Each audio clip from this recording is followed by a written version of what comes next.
Hey, how you guys doing? Welcome back to another episode of Soulja Talk the podcast. I'm your host, Staff Sergeant McPherson, and on this show we discuss military topics with current and prior service members. Today I have Captain Newton with me. How you doing, man? I'm doing well. How are you? I'm doing all right. Kind of introduce yourself to the people and let them know like who you are and stuff like that. Good afternoon, everybody. My name is Alicia Newton, Captain. I am from Alexandria, Virginia, and I'm the incoming commander for HHD 261st. Yes, ma'am. So you just went through the change of command process. So you say you're from Alexandria, Virginia? Yes, so it's about 15 minutes away from DC, if you're familiar with the DMV area. It's right across the river from DC. Okay. So what made you join the military, ma'am? So honestly, I joined the military because of my older sister. She did ROTC in high school, and they were in a program where they were able to travel and do drill and ceremonies throughout the country.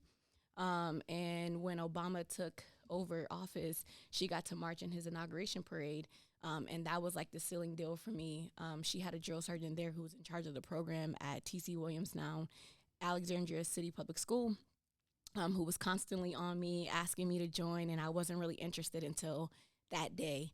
And I just joined ever since then. It just was interesting for me seeing them travel. Back then, my mindset of the Army was completely different from what the Army is actually like. It's not all drill and ceremony. It's not a lot of competitions. There's so much more to the Army, but that was where it all started for me back in, I want to say, 2009. Okay, so 2009. So Mhm. was this always your like goal to like be an officer or anything like that? It wasn't actually. Back then, I wanted to be a drill sergeant, so I had intended to enlist. But my family was very strong on the belief of going to college. And because I graduated high school a year early, I was 17 when I joined or graduated, they didn't approve of me joining the military. So their intent was for me to go to college for 4 years and then join through the commissioning program. But if I had my way, I probably would have just enlisted right out the gate. Okay, so you always want to be like a drill sergeant. I did. I did. Everybody said that I had the mentality in regards to drill and ceremony and understanding all of the information, being really strict, following regulations. During that time, they felt that that was the right path. And like I said, I had a lot of mentors. I had drill sergeants, I had recruiters, and that's just kind of where I saw my life. Um, School wasn't my initial thought, but now that I look back at it, I think it was probably the best decision for me at the time. Okay, ma'am. So now that you guys have got kind of like a background of Captain Newton and basically where she's from and stuff like that, so she's the new incoming commander here at 261st, and I just want to give you guys like a AAR on her process and what she went through during the change of command. So when we first started, I gave you guys you and the first sergeant the in brief. So the in brief, can you kind of explain to me because that was my first in brief. Go. So can you kind of like uh explain to me like did I leave anything out or how you think the in brief went? The in brief was interesting because it was my first in brief too. So honestly, I didn't know what to expect. I was a little nervous in the beginning, but you went through it. It was very thorough with the memo to tell me exactly what I needed. You gave me the checklist that had all of the information in regards to the training certificates, the full inventory list, the timeline, places that I could go for questions. For me, I thought it was very thorough. And originally, I was kind of going with what I knew, which was my only focus was inventories completely. But then when reading through the checklist, I saw that there was so much more to taking over command when you have to look into the regulations, training, and all of those things. If I didn't have that brief, I probably wouldn't have thought to even, touch on those things. Okay, so far as the brief, do you think I left anything out, or do you think I could have added anything far as the in brief, or explain something more, a little more? Um, hmm. I don't feel that there's anything that you necessarily left out. The only thing that I wish we had more time with was the OCIE portion of it. Maybe that could have been something that is pushed to a later date instead of within the 30 days, being as though that the 30 days is mostly the primary hand receipt. Not to say that the OCIE are not a part of that, but that would be my only recommendation, would be to have the OCIE be something that's done later on in the process, if that makes sense. But I don't think that's anything on you. I think that's coming from higher. So I don't think there's anything else that I would change.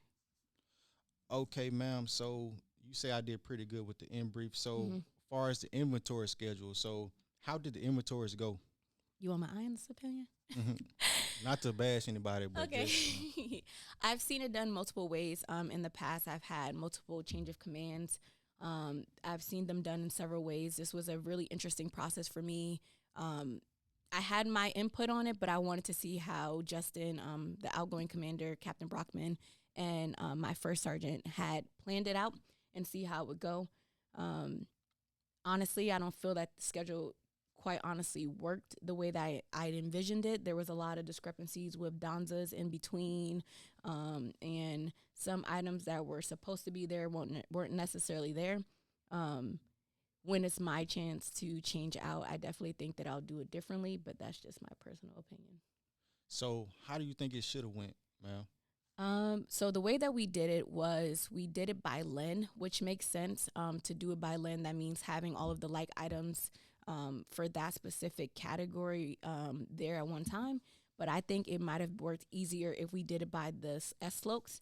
That way we could have just got all of the sections out during that specific time, because what I found was that by us doing it by LEN, we were running all over the place. Majority of our equipment is stationed down in the motor pool, which is fine, but there was a lot of jumping around on different days based on the weather, based on availability. And I think it just would have been easier to do it by section, just to knock them all out at one time. And I guess the thought process behind doing it the way we did was to prevent, anything getting lost or misplaced during the inventories, but it just wasn't feasible for how our unit is structured. Okay, because how it's supposed to go is the inventory schedule is supposed to lay out each section on what you're supposed to inventory for that day, and it's supposed to really be in order. Mm-hmm. So you saying that it was kind of misplaced? You were like jumping all over the place. That's what Mm-hmm. you're saying. Yes. Excuse me. So I felt as though we were running around constantly, trying to figure out where stuff was. It was like, okay, this is the schedule, but during the time on that day specifically, we weren't following the schedule. It wasn't necessarily until the very, very end where I was kind of fed up with the schedule that I was just like, no, we have to stick to the schedule. This is what's on there. This is what we're going to do. And there's no deviating from that. But then what I had to realize is the type of unit that we're in is constantly moving. There's really no time to slow it down, because if we slow down, then the rest of the battalion does. So I think that's what makes it a little bit more challenging coming into a HHD where it's constantly moving. Even though inventories were a priority, it was just a lot of other priorities on top of what we already had going on. So you guys, so going forward, I would say, as far as change command inventories, make sure there's an inventory schedule. That way, your sub hand receipt holders can know ahead of time what days the incoming commander, is going to do her inventory. So have that stuff laid out ahead of time. Mm-hmm. That would make the inventories go a lot smoother. Right. So, as far as the equipment you inventoried, ma'am, what do you think was the hardest equipment that you inventoried? Those toolkits for all of the sections. So for S6 and maintenance, they had those toolkits, and they were very challenging. For most of the items that we inventory, we had the bombs, we had the TMs, and for the toolkit specifically, they had scolds. But for some of them were newer, some of them were older. Some of the scolds didn't match. The names were all over the place. They had brand new toolkits, and on the actual case, it has the list of all of the items that's inside of the case, and it's shaped based on the tools that are inside of there. But when we went through it, that wasn't the inventory. It was just the worst. It was challenging. They were very small. You had to get rulers to measure everything, super detailed, and it just gave us all a headache. I think those were probably my tiredest days after inventorying. The toolkits. Mm-hmm. So in total, I think we probably had about 10 of them. But those 10, they kicked my butt. I will say that. They definitely did. Y'all had a scope. Yes. Go off they have the pictures on there? Yes. But even with the pictures, some of the pictures were like not there. It was like item not found, or some of them would be like it's based on the commander's discretion. So of course they didn't have those. but some people did have them, so it was kind of hard to go off of that at the time. So I know specifically for maintenance, we went and did a 2062 based on the actual case. Like I said, those items were brand new. So instead of using the older SCO, we used the 2062 based on the case of the itemized list that was in the case when they purchased it. Okay, so you saying the toolkits was the hardest equipment to inventory. Yes. What about the computers? I think Justin and First Sergeant did a pretty good job at finding all of the computers. I think it was more so just getting them organized in one place. Like I said, with us being on all these missions, people had the assumption that they could take the computers, and that's why they were just scattered all over the place. But I don't think those were challenging at all. Okay, so you don't think the computers were challenging? No. Okay. Like I said, the toolkits, if I had to pick out of the entire 41 pages, would be it for me. Okay, what about the vehicles? No issues with the vehicles at all. I was an evacuation platoon leader, so out of all of the vehicles that we had out here, I had seen and worked with all of them before. So there was nothing really major that I hadn't seen, to include the ECUs, the Water Buffalo. We have the MTVs. All of those I've already worked with before, so there wasn't any issues with those. Okay, so moving forward, how you think we should have did the toolkits moving forward? Ideally, I think it would have been easier just to go off the case. I don't really think there's anything different that we could have done. Like I said, there were some minor tools. I can't remember the names of them. Super small wrenches that they use. It's like torque wrenches or something like that. Super small. Maybe having like them. I don't even know how to describe it. I don't even know what you could have done differently, because the easiest thing is just having all the items there. That's all I could really say, just having everything there based on the case, based on the way that it's already laid out. That's the only thing I can change. But the SCOs, I know they're going to be them. They're going to add and change items to the SCOs all the time. So if we can get updated SCOs, that would be my other recommendation, having those be accurate to what we have on hand. Okay, so ma'am, as far as the adjustment documents, so the AARs, flippers, statement of charges. So where did most of your AARs, flippers, or statement of charges come from? Do you remember? So I didn't have any flippals. I had one statement of charges for a mask. I know one of them was for a soldier who had paid for it, but they had found it. So there was no really major issue with that. And then the AARs were just minor adjustments. I know I wanted my hand receipt to read exactly the way the items were on hand. So, for example, the data plates read with a dash in the middle of a letter. I wanted that to be accurate for me, just knowing from inventories that I've done in the past how that can be confusing. So for some of the vehicles, they had some dashes missing. I wanted those corrected. We had some fuel keys that we requested, monitors. You can trigger my memory. I can't remember any other ones right now. I don't know, but I will say I appreciate you updating on my stuff. That was helpful, because I am very thorough when it comes to inventories, and there were about, I think, 8 AARs total that we had requested, and almost all of them got approved, minus, I think, one.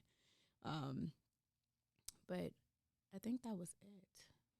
What else did we have? Yes, ma'am. So I know y'all had you wanted some stuff to come off the Yes. property book. Yes. So there was some workout equipment that we requested to remove, some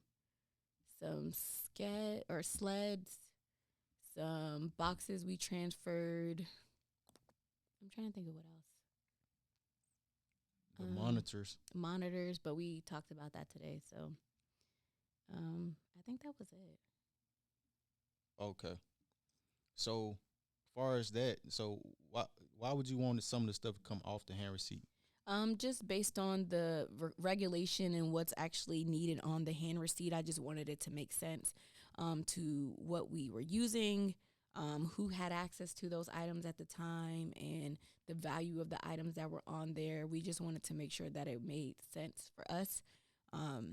We felt like based on the regulations, some of the stuff didn't read as what it was on the hand receipt, so it didn't necessarily need to be on there. the sleds being one of them. That's one of the items that the entire battalion has access to. And for us, it didn't make sense for one soldier to be responsible for that when we noticed that they were getting utilized by the entire battalion on a daily. So that was one of the ones that I can recall right now. Okay, so as far as the bombs and the TMs, man, I know you had a lot of issues with that. So Yes. what was going on with the bombs and the TMs? Okay, so one of the items we had our Seaburn items. Those were a little outdated. So we had TMs that they inventoried off of. However, they didn't match the items that we had on hand. Or the biggest thing with the bombs and the TMs is the bombs were very thorough. They had all of the items listed on there, but they didn't have any pictures. So of course, if you don't understand the equipment, which I was still learning some of it, I needed the TMs to reference for the pictures. But if you look at the TMs, they have different names or they have different item descriptions. And it just made it a little bit more challenging when you want to inventory off of both of them. The guidance was from some people to use the bombs and then from other people to use the TMs. They're supposed to be like matching, but what I've been told is that the bombs can be updated. So sometimes things get added on there that the TM doesn't necessarily reference.